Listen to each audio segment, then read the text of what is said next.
Bible గ్రంథంలో అనేకమైన కొన్ని మర్మయుక్తమైన అంశాలు మనకు కనిపిస్తూ ఉంటాయి. ఇప్పటికీ ఈ క్రైస్తవ ప్రపంచంలో ఎన్నో విషయాలు తెలిసిన వాళ్ళే అవును కాదు అంట దాని గురించి డిబేట్లు జరుపుకుంటూ ఉన్న వాళ్ళకి చాలా మంది ఉన్నారు. వీళ్ళు తెలిసిన వాళ్ళే, వాళ్ళు తెలిసిన వాళ్ళే, వీళ్ళ చేతిలోనే అదే బైబిల్ ఉంది, వాళ్ళ చేతిలోనే అదే బైబిల్ ఉంది. ఎందుకని దాన్ని ఒక కొలికి రాలేకపోతుంది? దానివల్ల దేవుడికి అవమానకరంగా జరుగుతుంది. దాన్ని క్రైస్తవ విరోధులైన వాళ్ళు తీసుకుని దాన్ని ఏం చేస్తున్నారంటే ఒక ప్రాబ్లంగా క్రియేట్ చేసి దాన్ని తప్పుడు మార్గంలో బైబిల్ చూపించడం జరుగుతుంది.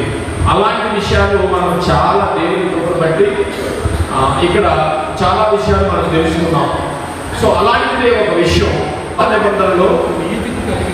పాత నిబంధనలో అనేక మంది ప్రవక్తలు ఉన్నారు. ప్రవక్తలకు ముందు అనేక మంది